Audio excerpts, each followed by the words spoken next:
Anak-anak, coba kalian perhatikan sapi-sapi yang ada di hadapan kalian. Sepertinya sapi-sapi tersebut tidak akan pernah kenyang. Mulutnya selalu saja mengunyah rumput. Apakah menurut kalian perutnya muat untuk menampung semua rumput yang ia kunyah? Untuk mengetahui jawabannya, ayo kita perhatikan video pembelajaran berikut ini. Sapi merupakan salah satu contoh dari hewan ruminansia. Apa itu hewan ruminansia? Hewan ruminansia adalah kelompok hewan mamalia yang dapat mengunyah atau memamah makanannya melalui dua tahapan.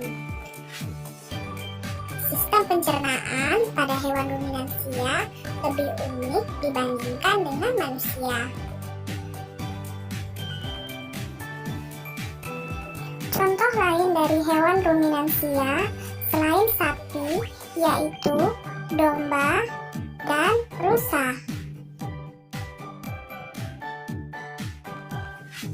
Hewan ruminansia memiliki 4 lambung dengan fungsi yang berbeda-beda.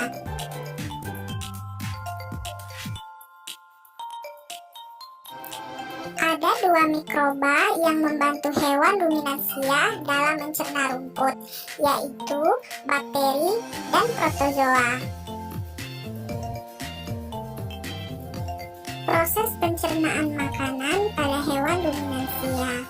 Pertama, sapi mengunyah rumput di dalam mulut dengan bantuan gigi, lidah, dan saliva atau biasa disebut dengan air ludah.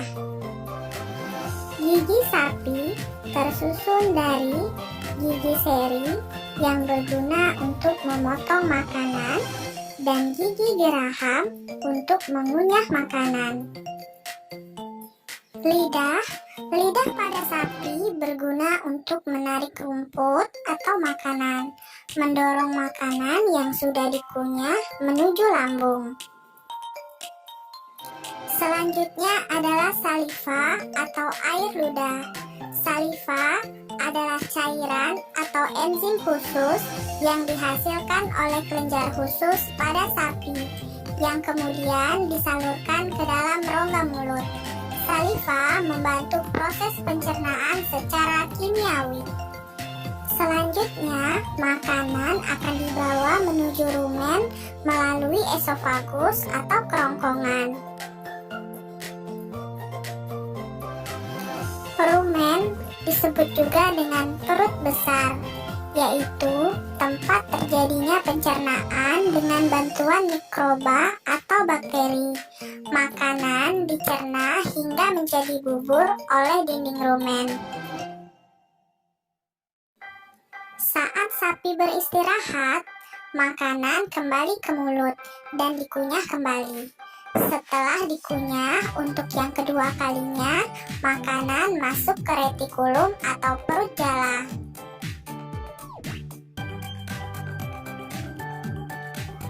Retikulum atau perut jala.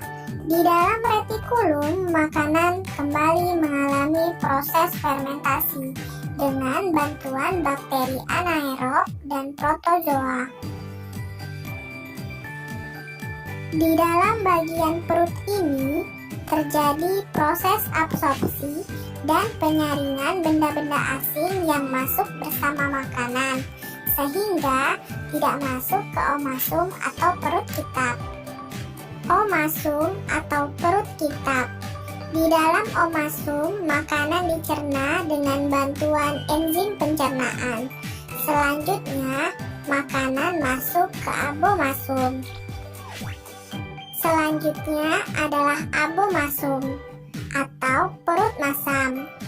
Perut bagian inilah yang sebenarnya disebut dengan lambung. Di sini makanan dicerna dengan bantuan enzim pencernaan pepsin yang dihasilkan oleh abomasum. Kemudian dari abomasum menuju ke usus halus. Panjang usus halus seekor sapi dewasa dapat mencapai 40 meter. Di dalam usus halus terjadi proses absorpsi dan fermentasi. Setelah sari-sari makanan diserap oleh usus halus, zat sisa akan dibawa menuju anus. Anus adalah organ pencernaan yang berfungsi mengeluarkan sisa-sisa makanan yang tidak diperlukan oleh tubuh. Demikianlah video pembelajaran kita pada kali ini. Sampai jumpa di video selanjutnya. Tetap semangat dan jaga